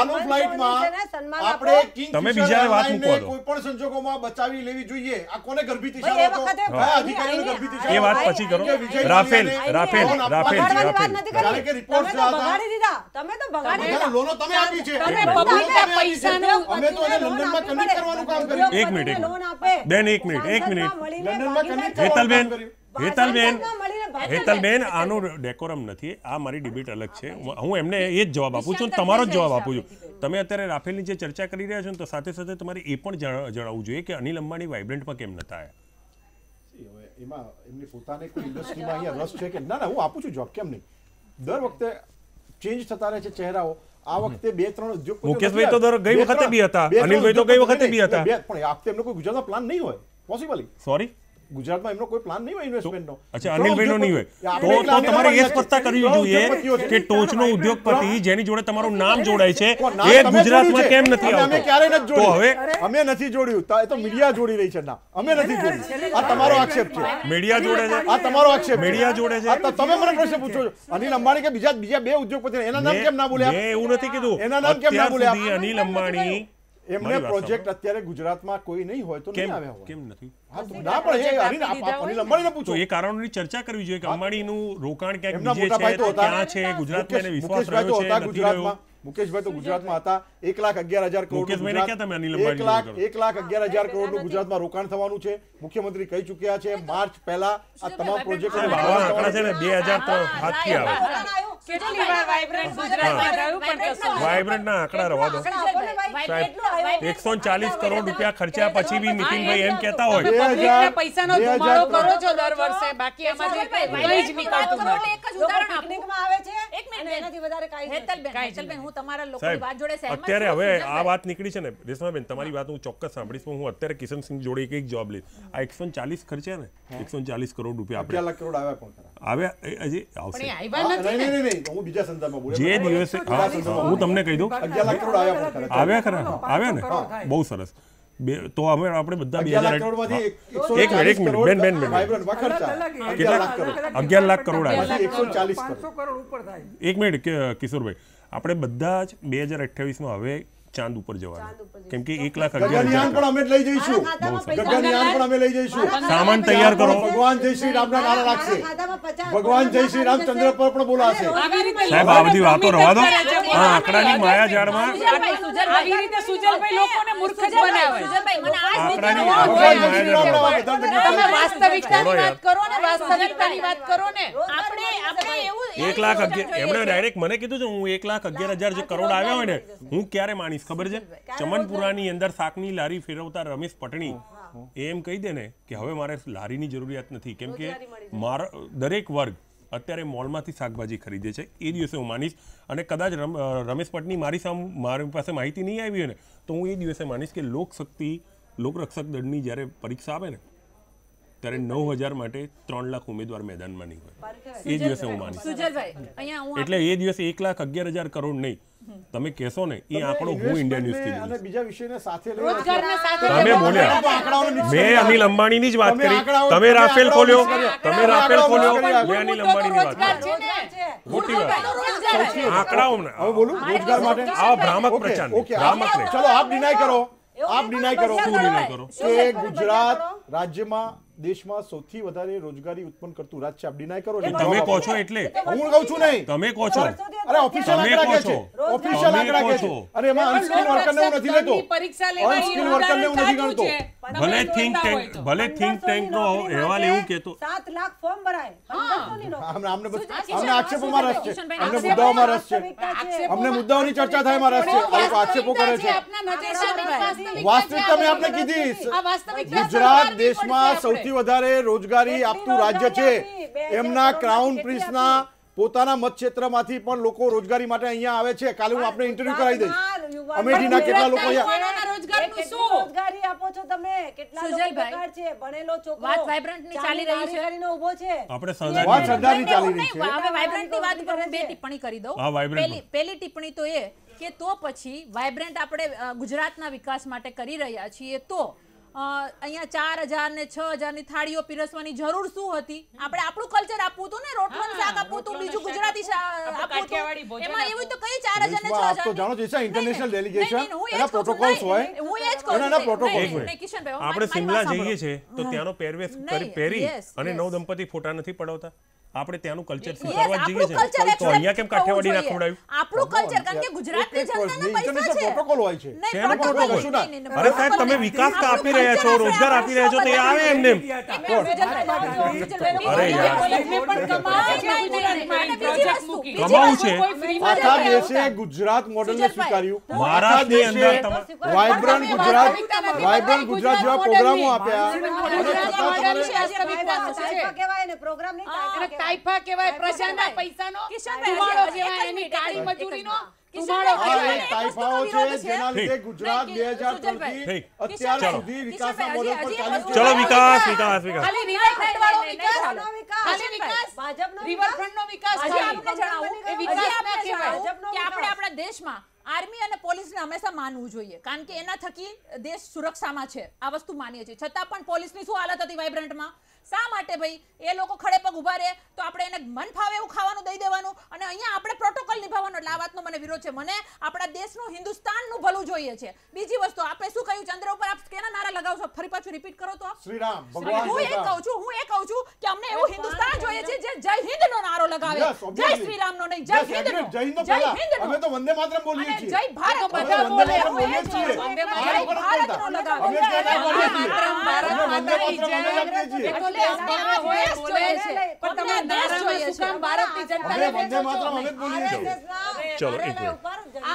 મુદ્દાથી હવે ના પટે કે ગણતરીની મિનિટો મારી પાસે છે. સરદાર જય હિન્દ જય ભારત ને માનતા હતા, આપ કેને માની રહ્યા છો? વંદે માતરમ હા, વંદે માતરમ ને પણ માનો ને, પરંતુ વલ્લભભાઈ પટેલ ઈચ્છતા હતા અખંડ ભારતને ઈચ્છતા હતા. અખંડ ભારતના ઘડવૈયા. કેમ ના બોલે? જય શ્રી રામ બી બોલીશું, જય હિન્દ. પરંતુ સૌથી પહેલા મારો દેશ, સૌથી પહેલા મારો દેશ, જય ભારત, જય હિન્દ. રેશમા પટેલ માટે હું તાલી પાડું છું. જો દેશની વાત કરતા હશે જે, અમે તો વંદે માતરમ બોલીએ જ છીએ. એટલે મહેરબાની કરીને રાજનીતિ એ સભા યાદ કરો હવે શીખ્યા જ્યાં હિન્દુસ્તાન મુર્દાબાદના નારા પડતા હતા અને આજ કોંગ્રેસી ઇવેન્ટ મેનેજરો જેમાં સામ પિત્રોડા પણ હતા એ કોંગ્રેસ જિંદાબાદ કરાવતા હતા ઇન્સ્ટેડ ઓફ જય હિન્દ અથવા ભારત માતા કી જય. આપણે મુદ્દાથી ના પડે. કિશોરભાઈ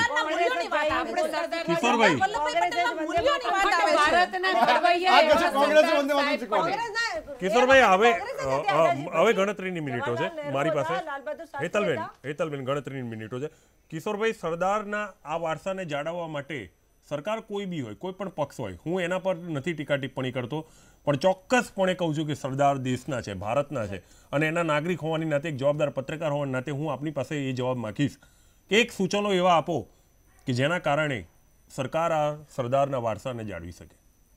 આમાં મૂળ તો તમે કીધું એમ કોઈ પણ પક્ષ નથી, કોઈ પણ નથી, પણ જ્યારે ભાજપ જેવો સંકુચિત પક્ષ માત્ર ને માત્ર વોટની રાજનીતિ રમતો હોય અને સરદારને વેચવા નીકળ્યા હોય, મેં એ તો કીધું તમને કે બાલા સાહેબ ઠાકરેના પૂતળા માટે 100 કરોડ રૂપિયા ફાળવ્યા અને અહીંયા નથી ફાળવતા.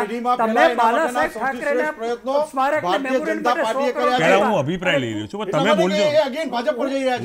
ના ભાજપ ઉપર હું એટલા માટે મને સૂચન આપો કિશોરભાઈ, સૂચન માંગુ છું. આ વારસાને કેવી રીતે જાળવી શકાય છે? સાહેબ, વારસાને જાળવવા માટે તો વિશાળ હૃદય જોઈએ. એ ભાજપમાં અને માનસી વાળા પક્ષોને કે એ લોકો માટે આશા રાખવી નકામી. એ તો સરદારને માત્ર માર્કેટિંગનું સાધન માને છે. એને માત્ર સરદારથી જ્યારે વોટ નહીં મળે ત્યારે પૂતળું ફેંકી દેશે આ લોકો. બરાબર છે. ઓકે, અહીંયા રોકો. બાલા સાહેબ ઠાકરેને તમે 100 કરોડ આપ્યા તો ગુજરાતમાં 5 કરોડ ન આપી શક્યા તમે? એમ મારો મુદ્દો. 2016 થી માગણી છે. અપવાસ ઉપર બેઠા હતા. જીતુ વાઘાણીએ જઈ અને ઉલ્લુ બનાવીને અપવાસ છોડાવ્યા. તમારે આજથી 5 વર્ષથી 5 કરોડ 10 કરોડ આપી ન શક્યા. ચલો કિશોરભાઈ, હું હેતલબેન પાસેથી પ્રતિક્રિયા લઈ રહ્યો છું.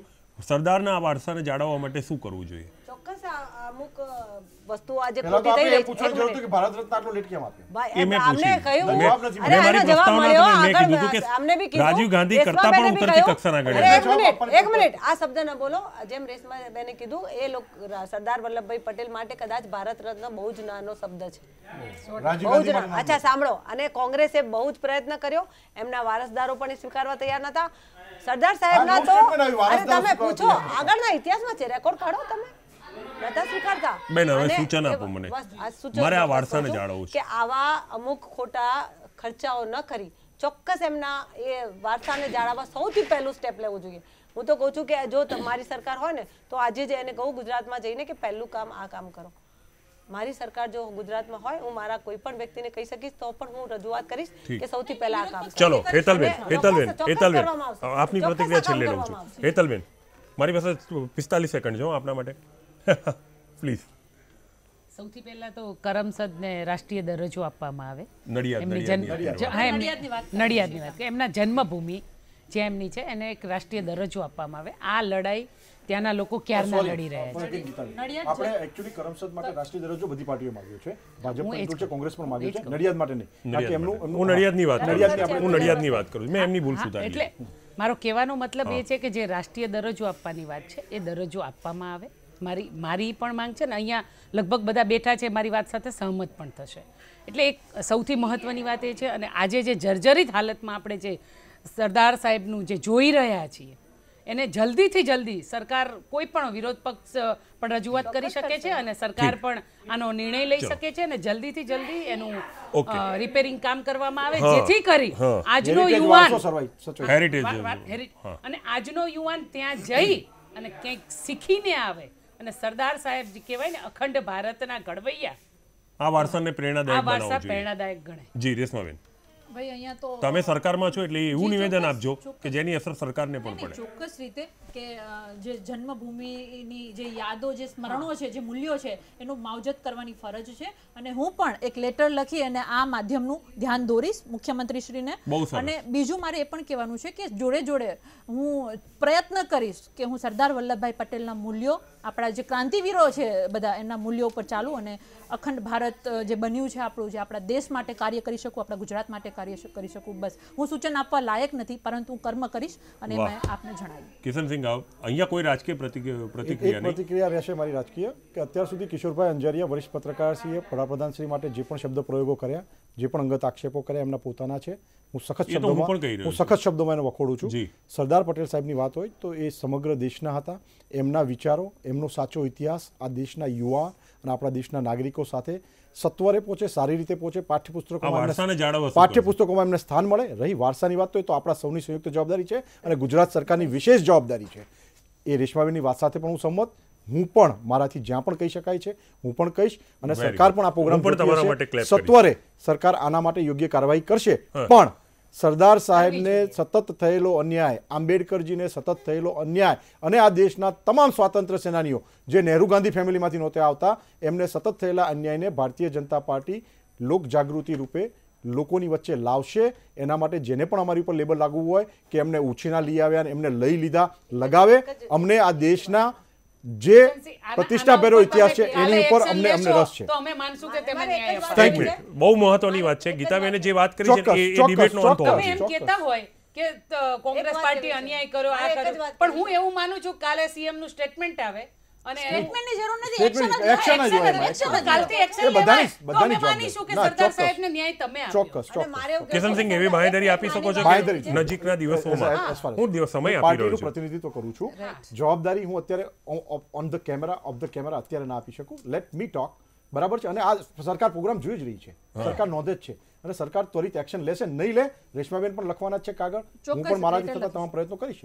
ચલો તો અહીંયા ચર્ચાને વિરામ આપું છું. ચર્ચામાં આવેલા રેશમાબેન, ગીતાબેન, હેતલબેન, કિશનસિંહ અને ખાસ કરીને કિશોરભાઈ અંજારિયા, સંયમિત રહો બીજી વખત એવી અપેક્ષા સાથે આપનો આભાર વ્યક્ત કરું છું.